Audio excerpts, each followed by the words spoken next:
हर घर स्वदेशी, हर घर स्वदेशी, हर घर स्वदेशी, हर घर स्वदेशी, हर घर स्वदेशी। भारत माता की, भारत माता की, भारत माता की, बीजेपी जिंदाबाद।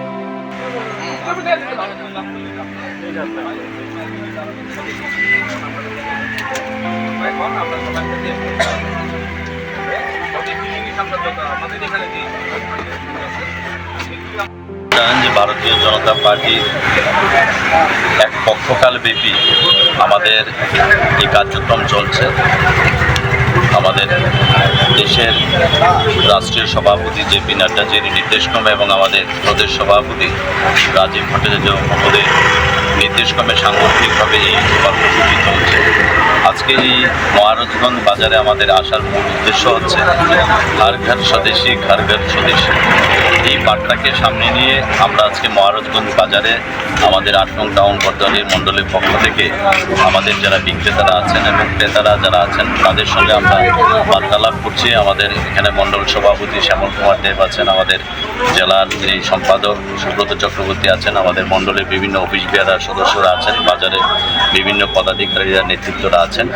আমাদের উদ্দেশ্য হচ্ছে মোদিজির যে নারা, এই নারা শুধু আমাদের স্লোগান না, এই নারা মানুষের প্রত্যেকটা জনগণের এবং দেশকে সামনের দিকে এগিয়ে নিয়ে যাওয়ার জন্য মোদিজির যে ভাবনা, সেই ভাবনা আমাদের দেশের প্রত্যেকটা জনগণের মধ্যে এবং প্রত্যেকটা ব্যক্তির মধ্যে সঞ্চারিত করার জন্যে আমাদের এই কাজ চলছে। এবং আজকে যেহেতু ত্রিপুরার মধ্যে সবচেয়ে বড় বাজার হচ্ছে এই মহারাজগঞ্জ বাজার, এবং বাজারের মধ্যে আমরা বিক্রেতাদের সঙ্গে আমরা বার্তালাপ করছি এবং সেই জায়গার মধ্যে মোদিজি যেই জিনিসটা চাইছেন যে স্বদেশি জিনিসগুলি যাতে আমরা ব্যবহার করি, এবং মোদিজি চাইছেন দেশীয় অর্থ যেন দেশের মধ্যেই থাকে, দেশ থেকে যেন অন্য দেশে না যায়। এই দিশায় মোদিজি কাজ করছে করোনার সময় থেকে, 2020 সময় থেকে 2019-এ করোনার সেই জায়গার মধ্যে সারা পৃথিবীব্যাপী করোনার প্রকোপ ছিল, কিন্তু মোদিজির সেই ভাবনা 2020 থেকে চলছে। 20 লক্ষ হাজার কোটি টাকার যে প্যাকেজ, সেটা ঘোষণার মধ্য দিয়ে মোদিজি সেই দেশকে আত্মনির্ভর করার জন্য সেই সংকল্প নিয়েছেন। আমরা বিভিন্ন দিকে, আমরা 2014 পরে আমাদের দেশ বিভিন্ন দিক দিয়ে আত্মনির্ভর হয়েছে, আর কিছু কিছু ক্ষেত্রে এখনও আমাদের মোদিজির নেতৃত্বে সেই সংকল্প নিয়ে আমাদের কাজ চলছে যেন এই জিনিসগুলির উপরে যেন আমরা আত্মনির্ভর হতে পারি। মেডিসিন আছে, ইলেকট্রনিক্স গুডস আছে, যেগুলির মধ্যে আমরা এখনও আত্মনির্ভর হতে পারিনি, সেই দিশায় আমাদের কাজ চলছে। প্লাস্টিক জাতীয় পণ্য, সেই জিনিসগুলির কাজ চলছে। তো আমরা আমাদের দেশের প্রধানমন্ত্রী নরেন্দ্র মোদীজি এবং আমাদের রাজ্যের প্রিয় মুখ্যমন্ত্রী এবং ৮ নং টাউন বর্তমানের মণ্ডলীর যিনি বিধায়ক আছেন আমাদের প্রফেসর ডক্টর মানিক সাহা মহোদয়, উনি সবসময় আমাদেরকে উৎসাহিত করে থাকেন যে মানুষের সঙ্গে টাচ হওয়া, মানুষের সঙ্গে সম্পর্ক রাখা, সেখানে ক্রেতা বিক্রেতা প্রত্যেকের সঙ্গে সম্পর্ক রাখা এবং মানুষকে এই কনসেপ্ট সম্পর্কে ধারণা দেওয়া যে আত্মনির্ভর জিনিসটা কি। কারণ অনেকের মধ্যেই এই শব্দ নিয়ে অনেকের মধ্যে সন্দিহান রয়েছে যে আত্মনির্ভর মানে কি।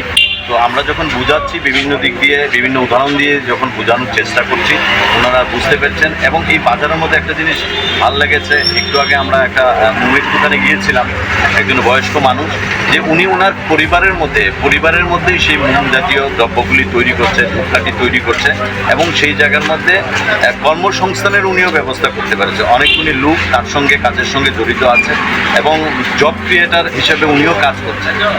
যেরকম ওনার পরিবারের লোক যেরকম কাজ করছে, তার পাশাপাশি অন্য জায়গার লোকও তার সঙ্গে হাত মিলাচ্ছে, তারাও কয়টা পয়সা রোজগার করতে পারছে। মোদিজির এইটাই ভাবনা যে মানুষ যাতে সেলফ রিলায়েন্ট হতে পারে, আত্মনির্ভর হতে পারে, নিজের পায়ে যাতে নিজে দাঁড়াতে পারে, অর্থনৈতিকভাবে যাতে প্রত্যেকটা পরিবারের ভিত যাতে শক্তি হয়, ব্যক্তির ভিত যাতে শক্তি হয়।